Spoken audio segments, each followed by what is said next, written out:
కృష్ణం వందే జగద్గురుం జై శ్రీకృష్ణ. ఈ వీడియో చూసే ముందు ఒక లైక్ కొట్టి జై శ్రీరామ్ అని కామెంట్ చేయండి.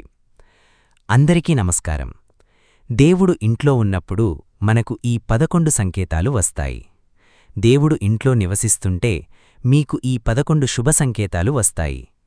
మీకు ప్రతి ఉదయం ఈ సంకేతాలు వస్తే దేవుడు మీ ఇంట్లో నివసించడం ప్రారంభించాడని అర్థం చేసుకోండి. ఆ సంకేతాలేమిటో అనేది ఈరోజు మనం ఈ వీడియోలో తెలుసుకుందాం. దేవుని ఆశీర్వాదం పొందడానికి పూజలు, ఉపవాసాలు మరియు ఆహారాన్ని సమర్పించడం జరుగుతుందని మనందరికీ తెలుసు. దేవుని ఆశీస్సులతో జీవితంలో ఆనందం మరియు శాంతి లభిస్తాయని, మరియు ఎలాంటి కష్టాలైనా దూరమవుతాయని ప్రజలు దేవుని ముందు దీపాలు వెలిగిస్తారు. దేవుడు తనను ఆరాధించడం ద్వారా సంతోషిస్తాడు, కాని ఆయన కృప మనపై ఉందని సంకేతాలను కూడా ఇస్తాడని మీకు తెలుసా? మీరు పూజ చేసినప్పుడు దేవుడు మీ ఇంట్లో నివసిస్తాడు. కొన్నిసార్లు ఇది ప్రత్యక్షంగా జరుగుతుంది, కొన్నిసార్లు పరోక్షంగా జరుగుతుంది. దేవుడింట్లో ఉండటం వలన మీరు దానిని అనుభూతి చెందడం ప్రారంభిస్తారు, మరియు కొన్నిసార్లు మీరు దానిని చూడవచ్చు కూడా. కాని దేవుడు మీ ఇంట్లో నివసించి కొన్ని తప్పుల కారణంగా తిరిగి వెళ్ళినప్పుడు ఏమి జరుగుతుంది? ప్రజలు పూజలు చేసి కొన్ని రోజుల తర్వాత పూజలు చేయటం ఆపేస్తారు.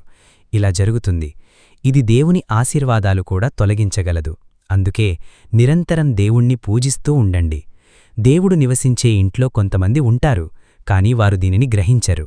నేను ప్రతిరోజూ పూజ చేస్తానని వారంటారు. అయినప్పటికీ నేను దేవుణ్ణి ఎందుకు చూడలేకపోతున్నానో? అలాంటి చర్య దేవుడికి కోపం తెప్పిస్తుంది. మీరు దేవునికి పూజైనా, సేవైనా భక్తితో, మనస్ఫూర్తిగా, ఇష్టంతో చేయండి చాలు. మీకు అంతా శుభమే జరుగుతుంది. కాబట్టి ఈరోజు మనం మీ ఇంట్లో దేవుడు నివసిస్తున్నాడనడానికి మీరు తెలుసుకునే సంకేతాలను ఇప్పుడు మీకు నేను చెబుతాను. అలాగే ఆ సంకేతాలు ఎలా ఉంటాయో ఇప్పుడు మనం తెలుసుకుందాం. మీరు రాత్రి నిద్రపోయి బ్రహ్మముహూర్తంలో మెలుకు వచ్చినప్పుడు అది ఒక సంకేతం కావచ్చు.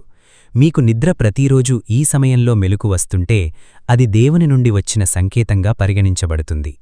దీనితో పాటు మీరు ఈ సమయంలో ఆలయంలో పూజలు చేస్తున్నట్లుగా లేదా మంత్రాలు జపిస్తున్నట్లుగా కలలు వస్తే అది కూడా దేవుడు మీ ఇంట్లో ఉన్నాడనడానికి సంకేతం. బ్రహ్మముహూర్తంలో మీరు శంఖం శబ్దం, మంత్రాల శబ్దం, ఘంటల శబ్దం లేదా ఎవరైనా మీకు రామరామ అని చెబుతున్నట్లుగా ఏదైనా పేరు విన్నట్లయితే, మీరు అలాంటి శబ్దం విన్నట్లయితే అది దేవుడు మీ ఇంటికి వచ్చాడు అని చెప్పే మరొక సంకేతం. మీరు ఉదయం స్నానం చేసి సిద్ధమైనప్పుడల్లా మీకు వేరే వాసన వస్తుంది. అది ఒక వింత వాసన. మీ ఇంట్లో ఎవ్వరూ దీనిని అనుభవించరు, మీరు మాత్రమే దానిని అనుభవిస్తారు. ఇది ఏ పరిమళ ద్రవ్యం వాసన కాదు, ఏ ధూపము వాసన కాదు, లేదా మరే ఇతర వస్తువు వాసన కాదు. మీ ఆలయం దగ్గర నుండి వచ్చే ఈ వింత వాసన మీకు మాత్రమే వస్తుంది. మీరు మీ ఇంటి ఆలయం దగ్గరికి ఎంత ఎక్కువగా వెళితే అంత ఎక్కువగా ఆ వాసన వస్తుంది. ఈ వాసన దేవుళ్ళు మరియు దేవతల వాసన. ఇది మీ ఇంట్లో దేవుడు నివసిస్తున్నాడని మీకు తెలియజేస్తుంది. అలాగే ఇంట్లోకి ప్రతికూల శక్తి వచ్చినప్పుడు మీరు ఇంటి లోపల దుర్వాసనను అనుభూతి చెందడం ప్రారంభిస్తారు. కాని దేవుడు నివసించినప్పుడు సానుకూల శక్తి ప్రవేశించి మీరు ఆ వాసనను అనుభూతి చెందడం ప్రారంభిస్తారు. ఈ వాసన చాలా బాగుంటుంది, మనోహరంగా మరియు తీయగా ఉంటుంది. మీరు పూజకు వెళ్ళినప్పుడల్లా ఇది మీ మనస్సును పూర్తిగా ఆకర్షిస్తుంది. మరియు ఆ సమయంలో కుక్క, పిల్లి, ఆవు లేదా మరే ఇతర వ్యక్తి, సన్యాసి మీ తలుపు వద్దకు వస్తాడు. ఇలా మీకు వారానికి 3 లేదా 4 సార్లు నిరంతరం జరుగుతూ ఉంటే దేవుడు మీ తలుపు తడుతున్నాడని అర్థం. ఎందుకంటే ఆవు తల్లి రూపం. కుక్కను కూడా భైరవబాబా జహనంగా భావిస్తారు. అలాగే ఎవరైనా బిచ్చగాడు వస్తే అతను కూడా ఏదో ఒక దేవుని రూపంలో వస్తున్నాడని అర్థం. మనం వారిని ఎప్పుడూ తరిమి కొట్టకూడదు, సంతృప్తిపరచాలి. అంటే మనం వారికి ఆహారమివ్వాలి, వారిని గౌరవించాలి. డబ్బు లేదా మరే ఇతర దానం చేయటం, ఆహారం పెట్టటం గాని, వస్త్రదానం మరియు మీరు ఇలా మీకు తోచిన విధంగా సహాయం చేయాలి. రాత్రి నిద్రలో మీకు పదే పదే కలలు వస్తుంటే మరియు మీ కలలో ఆలయం లేదా దేవుని విగ్రహం లేదా ఫోటో కనిపిస్తే దాని అర్థం దేవుని ఆశీస్సులు మీపై ఉన్నాయని అర్థం. చాలాసార్లు మీరు ఏదైనా తీసుకోవడానికి ముందుకు సాగుతారు, కాని దాన్ని తీసుకునేటప్పుడు దాని గురించి మీ మనస్సులో కొంత సందేహం వస్తుంది. అంతా బాగానే ఉన్నా ఆ నిర్ణయం తీసుకోకుండా మనల్ని ఆపేది ఏదో జరుగుతుంది అంటే మీరు ఏదో ఒక దైవశక్తితో ఆశీర్వదించబడ్డారని అర్థం. దేవుని ఆశీర్వాదాలు ఉన్నవారు, వారు ధనవంతులైనా పేదవారైనా ప్రతి చోట గౌరవం పొందుతారు. తక్కువ పనిచేసిన తర్వాత కూడా ఎవరైనా విజయం సాధిస్తే అది దేవుని దయకు సంకేతం. దేవుడు వారిని అన్ని కష్టాల నుంచి రక్షిస్తాడు.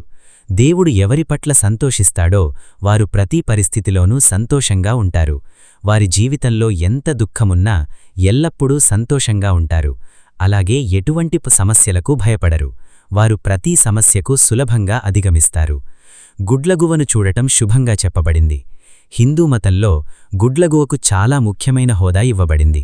గుడ్లగువ్వను లక్ష్మీదేవి వాహనంగా భావిస్తారు. అందువల్ల మీరు ఎక్కడైనా గుడ్లగువ్వను చూసినట్లయితే అది చాలా శుభ సంకేతంగా పరిగణించబడుతుంది. మీరు అకస్మాత్తుగా ఎక్కడైనా గుడ్లగువ్వను చూసినట్లయితే త్వరలో లక్ష్మీదేవి మీ ఇంటికి వస్తుందని అర్థం చేసుకోండి. లక్ష్మీదేవి మీ ఇంటికి వచ్చినప్పుడు అక్కడ ప్రజలు ఆహారపు అలవాట్లు మారటం ప్రారంభిస్తాయి. అలాంటి ఇళ్లల్లో ప్రజలకు ఆకలి తక్కువగా ఉంటుందని చెబుతారు. విశేషమేమిటంటే అలాంటి వారికి తక్కువ ఆహారం కూడా సరిపోతుంది. అంతేకాకుండా అలాంటి ఇళ్లల్లో వ్యక్తులు మత్తు పదార్థాలు మరియు మాంసాహారానికి దూరంగా ఉండటం ప్రారంభిస్తారు. సంపదకు దేవత అయిన లక్ష్మీదేవి పరిశుభ్రతను చాలా ఇష్టపడుతుంది. శుభ్రంగా ఉన్న ఇళ్లల్లో లక్ష్మీదేవి నివసిస్తుంది. దీనితో పాటు శుభ్రం చేయడానికి ఉపయోగించే చీపురు కూడా లక్ష్మీదేవికి చాలా ప్రియమైనది. ఉదయం ఎక్కడికైనా వెళుతున్నప్పుడు ఇంటి బయట ఎవరైనా ఊడుస్తున్నట్లు కనిపిస్తే మీరు వెళ్లే పనిలో విజయం లభిస్తుందని చెబుతారు. కాబట్టి ఇది చాలా శుభ సంకేతంగా చెప్పబడుతుంది. హిందూ మతంలో శంఖానికి ఒక ముఖ్యమైన స్థానం ఇవ్వబడింది. ఇది మాత్రమే కాదు, శంఖం యొక్క శబ్దం కూడా చాలా పవిత్రంగా పరిగణించబడుతుంది. కాబట్టి ఏదైనా శుభ సందర్భంలో పూజలో శంఖాన్ని ఊదుతారు.